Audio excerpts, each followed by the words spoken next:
Let's get back to basketball. The Warriors got the win in game one behind some spread out scoring. 7 players scored in double figures, tied for the most in a game in Warriors playoff history. On the other side, Luka Doncic, not his best day at the office. 20 points in the loss, the 3rd fewest in a game in his playoff career. Imagine that, how young he is. Just 6 of 18 from the field, not good. Had more turnovers than field goals made. And 3 of 10 from deep, by the way. As poor as his shooting was, Luka's ball handling didn't help his cause. Again, the 7 turnovers. And again, the more turnovers than made baskets. So not a good time. And that was the first time he did that in his playoff career.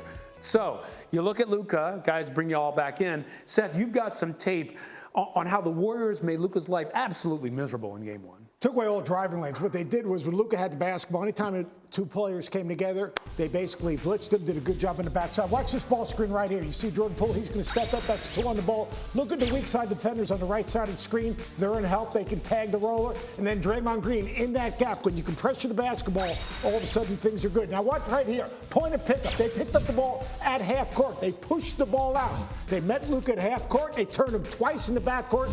Then you see Curry helping. There's Draymond Green once again in that gap between ball and the basket. He gets a deflection, and all of a sudden Golden State's out in transition. The point of pickup, the pressure on the basketball. If you pick up the ball over half court, all of a sudden now you're making Luka turn 2 times. They're getting into the clock. All of a sudden you can shrink the court. They did a great job of blitzing them when 2 come together, and then their weak side help got between the ball and the basket and got deflections, playing in gaps. Blitz indeed. So, Legs, you look at that. What do you see, and what do you do if you're Luka?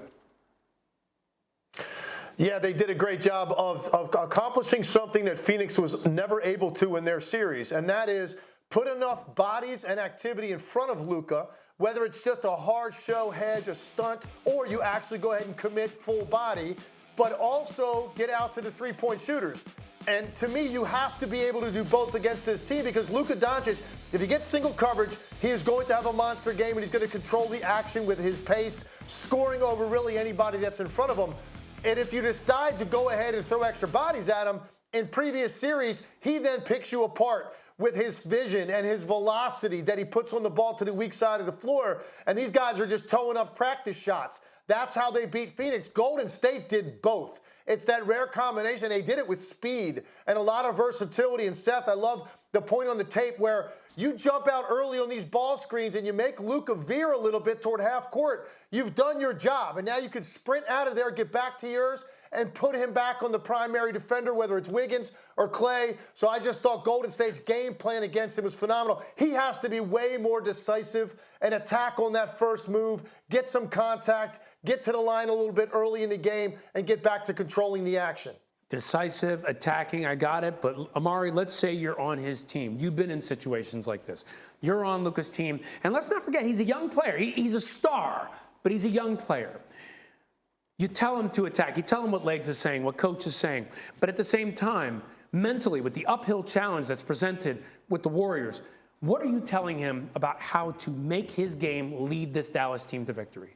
Well, it's going to be a challenge for him, right? Because Golden State has a solid game plan against him. And they are focusing in on him because he's the primary player. So it's going to be difficult for him to get off. But I think. But what do you say to him? I think the interesting part, what I would say to him is go to the post. Mm-hmm. You know, so a lot of times you can't really double team a lot of, great post-up guys because there's so many angles you can take on the post to get your shot off. And you can see the double team coming early. So if you're in the post, you can definitely scan the court a lot better, and you can see where the double team's coming from. And like Coach was saying, if a guy cuts into his vision, then now you can make that pass, from the post. So I would say work the post a little bit more, and then be more precise, have more precision when you're attacking. Attack right away before the double team comes, and then that way you can try to figure out your advantages from there. Could be really interesting for him, and it just shows you how difficult it is to prepare for these Warriors as well, Seth. It's a perfect storm. Look, you win in Game 7 against in Phoenix. All of a sudden, you got a quick turnaround. You're playing against a team that plays differently. Golden State Warriors play differently than anyone in the NBA. More assists, fewer isolations, fewer ball screens, more ball movement away from the basketball. It's not just a guy on the two-man side playing a two-man game. It's the ball movement away from the basketball. When you're playing against this Warriors team, if you're not locked in and disciplined defensively, not just on the ball, in the action on the ball side, but off the ball, they will carve you up. So Game 7, you win that game, you got to go to San Francisco, play a team that plays differently than anyone else. It takes time to settle in.